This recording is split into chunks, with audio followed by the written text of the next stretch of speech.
Достор, Шамалдан биз келдик. Эми адаттагыдай эле өзүбүздүн күнүмдүк жашообузду улантып, офисте иштерибизди да баштап жатабыз. Анан сиздер менен кезектеги жаңылыктар бөлүгүн, Наполе подкасттын жаңылыктар бөлүгүн чыгаралы деп чечтик. Бул жаңылыктар бөлүгүндө сиздерге биз Шамал тууралуу эң чоң Орто Азиядагы ишкерлердин фестивали жөнүндө сөз кылмакчыбыз. Салам достор, сиздер менен бүгүн Шамал Орто Азиядагы эң чоң фестивалдан татып жатабыз. Сиздерге жакшы обзор кылганга аракет кылабыз. Бул фестивалдын эң негизги спонсору Айылбанк жана бул жака келген дагы айыл чарба жаатында кызмат кылган биздин ишкерлерибиз да келиптир. Ошолорго дагы сиздерге обзор жасап беребиз. Анда кеттик. Бул фестивалда көптөгөн 4000ден ашык ишкерлер Кыргызстандан, Казакстандан, Өзбекстандан, Россиядан жана башка коңшу өлкөлөрдөн келип катышты. Эмне себептен Шамал жөнүндө бул көрсөтүүдө чагылдыралы деп чечтик? Себеп дегенде ал жакта дагы айыл чарба жаатында эмгек кылган, ишин алып барган ишкерлер да катышты. Алардын бири Айылбанк, Абдан брендиндеги балыкчы, Дордой балыкчы мясо комбинаты жана ошондой эле көптөгөн ишкерлер, блогерлер дагы болду. Баардыгын биз чагылдырып жетишкен жокпуз, бирок негизи эле Шамал эмне, бул кандай фестиваль, кандай максат менен ал өткөрүлүп жатат, ошолор тууралуу кичине маалымат берелик. Бул Шамал негизи 5-жолу өткөрүлүп жатат. Биринчи, экинчи Шамал фестивали Кыргызстанда өткөрүлгөн, андан кийинкиси 3-чү, 4-чү, мындайча айтканда 23-чү, 24-чү жылдары бул Казакстанда болуп өткөн. 25-чи жылы 5-чи юбилейдик Шамалды эми Ысык көлдө Аксай каньонунда өткөрүүнү чечиптир жана ошол жакта өттү. Негизи эле Шамал деген эмне? Шамал деген фестивалды биздин жакын досубуз Данияр Эмилов өзү ошондой идеясын ойлоп тапкан. Бул негизи ишкерлер күнүмдүк жашоодо баардык комфортко көнүп калат, анан кийин жаңы мындай идеялар келбейт. Андан тышкары мындай чет жакка чыгып, интернет жок, эч кандай байланыш жок, ошол эле өзүңө окшогон ишкерлердин арасында идеяларың менен бөлүшүп, сүйлөшүп, талкуулашып, кандай жагынан жардам бере алам, кандай жагынан идея бере алам, кандай жагынан колдоо көрөбүз, кайсыл жактан балким кээрлер партнер тапкан да учурлар бар. Ошонун баары бир жерге топтолушуп, күнүгө бири-бирине менен таанышып, бири-бирине кеңештерин беришип, анан кийин ошол жакта тажрыйбалуу миллиондогон инвестицияларды тарткан, миллиондогон акча алып турган компаниялар дагы ошол жака Шамалга келип, өздөрүнүн идеяларын айтышып дагы анан кийин өздөрүнүн жасаган иштерин да презентация кыла алышат. Бул жолку Шамалда көптөгөн компаниялар катышты. Ал жакта атайын эс алуучу жайлар бар, оюн зоок жайлары бар, фудкорттор бар, тамак жасоочу жайлар бар. Баардыгы ошол эле таптакырайган түптүз жерге барышат дагы. Ал жер локациясы 5 күн мурун гана белгиленет. 5 күндөн кийин ошол жака баардыгыбыз навигация менен локацияга атайын жөнөйбүз. Ал жака баргандан кийин өзүбүздүн палаткаларыбызды тигебиз. Андан тиккенден кийин тамак ашыбызды ошентип атайын 5 күнгө атайын өлчөп алып туруп, анан ошол жакта тамак жасайбыз. Тамак жасаганды каалабагандар болсо, алар ошол жактан эле дароо сатып алышса болот. Бул жолкусунда Айылбанк башкы демирчилердин бири болгондугу себебинен алар ошол жакта Wi-Fi дагы бөлүшүп беришти. Кандайдыр бир өзүнүн деген продукциялардын жүктөп алгандарга же болбосо ошол жакта бизнес карта алгандарга атайын Wi-Fi менен бөлүшүштү. Ошол жакта да виза карталары менен төлөп тамак сатып алганга дагы мүмкүнчүлүк болду. Эми токтоло кетчү нерселерден болсо, айыл чарба жаатында биз подкаст тартып жаткандан кийин бул айыл чарба тармагында кандай компаниялар барды жана эмне жаңылыктар болду деп ошого көңүл буралык. Негизи биз өзүбүз подкаст Наполе жана Догал компаниянын атынан барганбыз. Ал жакта деген 4 күн бою болдук. Бул жолкусунда негизи Шамал 5 күн болчу. 2 локация болчу. 2 күн бир жерде түнөп, андан кийин башка экинчи локацияны ошол жактан маалымат бергенден кийин анан экинчи жакка көччүбүз. Мындайча айтканда, бул көчмөн жашоону чагылдыра турган фестиваль деген мааниге ээ болчу. Бирок мында дагы абдан жакшы сонун жерди тандашыптыр. Бир жагын карасак Кыз көл, бир жагында карасак каньон. Ал жакта эч кандай интернетте тартпайт экен. Телефон чалуулар да болгон жок. Мындайча айтканда, ишкерлер үчүн абдан сонун, орусча айтканда перезагрузка болуп келдик. Андан тышкары ошол жакта катышкан Дордой балыкчы компаниясы да өздөрүнүн Кыргызстанда чыгарылган мраморлуу эттерин дагы сунушташты. Ал жакта абдан сонун котлеталар менен жасалган, жана сосиска, 100% эт болгон продукцияларды сунушташты. Негизи эле Хорека ресторандарга ошол бере турган эттин сапатын биз ошол жактан да ишкерлерибизге жеткизели. Нака эттин даамы кандай болот, ошондо сиздер даам татып көрүңүздөр деп бизге да даам таттырышты. Биз ал жактан дагы сиздерге бир аз болсо дагы обзор тарттык. Абдандан жасалган атайын бургер бул жакта эттин сапатын дагы көрүп койсо болот.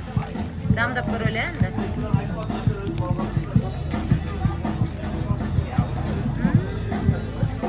Аябай даамдуу экен. Өмүргө бышырылган котлет экен. Бул жакта ошо айыл чарбасындагы азыр эң чоң жакшы ролду ээлеп аткан, биздин мраморлуу таза эттерди өндүрүп аткан Дордой балыкчы компаниясы бул жакта экен. Анан кийин Абдан деген маркасы менен стейктерди алып чыгыптыр. Эми кичине айта кетсеңиз, вообще иш-чара кандай болуп атат? Эмне максат менен катыштыңар? Эттерди каяктан алып келдиңер? Эмне сунуштап атасыңар? Саламатсызбы, рахмат. Биз Дордой балыкчы менен комбинат ошол биз Шамал фестивалынан келип, ошо этибиз менен ош тийгизели деп, биринчиден тааныштыралы деп. Биз Кыргызстанда ушу биринчилерден болуп баягы стейкти натуралдуу түрдө өзүнүн фреш, ошо таанышкандай имитация түрдө. Анан ошонун баягы ош тийгизи ошо пропаганда кылып, ош тийгизелерге ошо иш-чарасын өткөрүбүз. Ушу таза эт жейбиз. Жакшы. Мындай кандай кызыгуу болот бул жакта? Жакшы, ошол этин баары келип жеп атышат. Яшалгандын табиятта жүргөндөн кийин бул баягы ташлыктын этин, өрүн этин жеген даамдырып болсо, ошол белги жакшы жеп атышат. Негизи башка өлкөдөн келгендер барбы мындай эттер даам башка? Бүгүн келишти, ошо Казакстандан келишти, казактар жактырып атышат. Рынокко жаңы чыктык да. Жаңы чыккан себеби дагы ошо бизден жетишпеген адамдар да бияка жеп келип, көп ресторандан даамы жакшы экенин бактып атышат. Дайым биз бардык ресторандарга кирип атабыз, Биз элдер менен да буга чейин сүйлөшүп атканбыз. Буюрса Наполеден толук чыгарылыш тартабыз, ал жактан мясокомбинатты дагы кеңири көрсөтүп беребиз. Рахмат.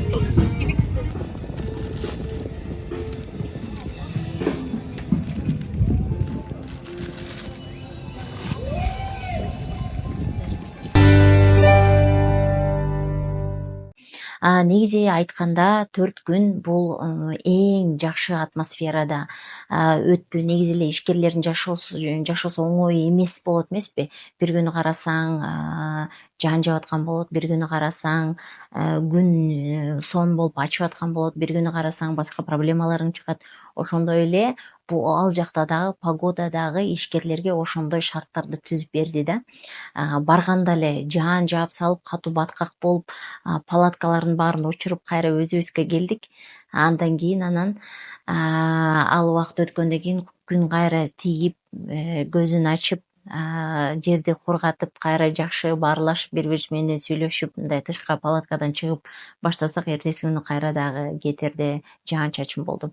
Анан ошентип негизи бул Шамалда Казакстандан келген спикерлер болду. Айылбанктын председатели, ошо Айылбанк жакында аты өзгөрүлөт, А-банк болот, жана элге сунуштаган продуктлар дагы мындан сонун, Абилинг, андан кийин Береке деген ушундай сыяктуу продуктларын дагы презентация жасашты.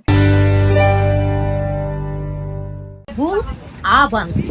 Кыргызстанга жаңы банк ачылыптыр деп ойлоп атсаңыз, андай эмес. Бул Айылбанк. Айылбанк азыр жаңы продуктыларын киргизген үчүн эми ребрендинг жасайт. Айылбанк эмес, мындан кийин А-банк. Айылбанк Приглашайте на сцену Алимжанов Тимур Бурамбаевич. Под очень громкие аплодисменты. Что прям уже фан-база, знаете, огромная компания, огромная команда Авилбанк. Позвольте вас поприветствовать. Всем добрый вечер. Мне очень приятно всех вас здесь видеть, встречать. Это коллеги, друзья, ну и просто партнеры, с которыми мы очень давно, наверное, работаем. Как вы знаете, Айылбанк на рынке именно Кыргызской республики, в банковском секторе, работает достаточно давно. В этом году мы буквально через небольшое время отметим наше 29-летие. Виза корпорациясынан дагы келип, ал жактан ошо кантип өнүккөн компания, кандай жетишкендиктерге жетишкен, ошонун баарын уктук. Анан эң негизгиси ошо Шамалдын мындайча айтканда хедлайнери, эң башкы спикери болуп Асхат Акибаев келди. Ал жактан болсо кийинки жылы Шамал көчмөндөр оюндары менен биргеликте Ысык көлдө өтө турганын баса белгилешти. Ал жакта 10 миңден ашуун ишкерлер дагы катышат жана ошол жака дагы кийинки жылы сиздер да барып катышсаңыздар болот. Бул жакта негизи ишкерлерге жаккан тармагы, жаккан тараптары эч кандай байланыш жок, ошол жакта палаткада эч кандай комфорт жок, эч кандай шарттар жок, ысык суу жок, душ жок дегендей.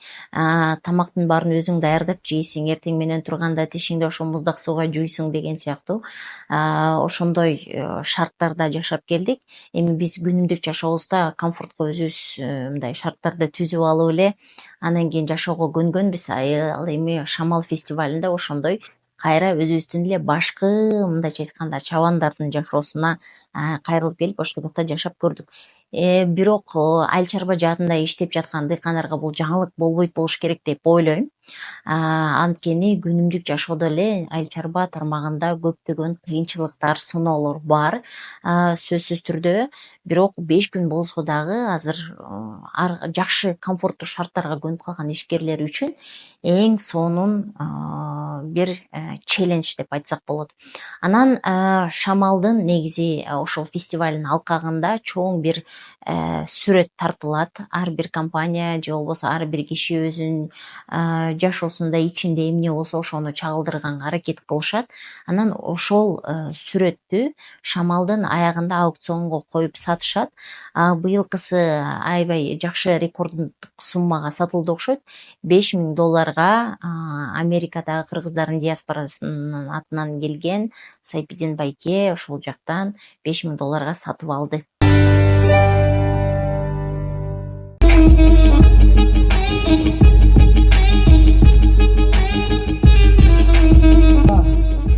Не буду спрашивать, на чем ты зарабатываешь, это неэтично и сколько ты зарабатываешь. Единственное спрошу, как вас зовут? Сайпидин. Аплодисменты Сайпидину можно, пожалуйста? 5 штук баксов. Сайпидин, мои личные поздравления. Ошол менен дагы бул Шамалдын жакшы ийгилиги деп ойлойбуз.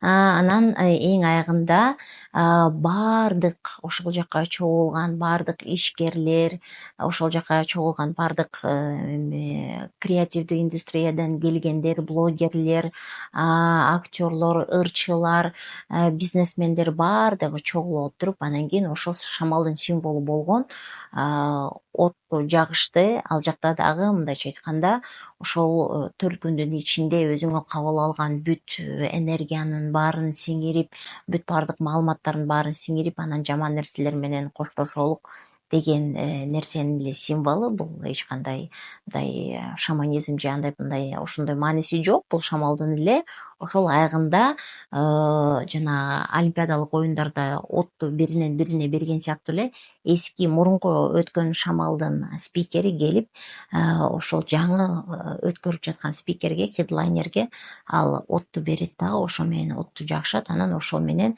Шамал фестивали бүттү деген мааниге ээ болот. Ушундай кыскача айтканда Шамал ушундай болуп өттү. Ал эми негизи эле биз ошол атмосферага барып өзүбүз ошондой шарттарда жашап көрдүк. Сиздер дагы оюңуздар менен бөлүшүңүздөр. Дагы кененирээк маалымат керек болсо комментарийлерде жазыңыздар. Биз сиздерге дагы кийинки чыгарылыштарда башка жаңылыктардан дагы айтып берип, өзүбүздүн пикирибиз менен бөлүшкөнгө дагы аракет кылабыз. Катталганы унутпаңыздар. Сиздер менен агроном Бактыгүл болду. Кийинки чыгарылыштарда көрүшкөнчө.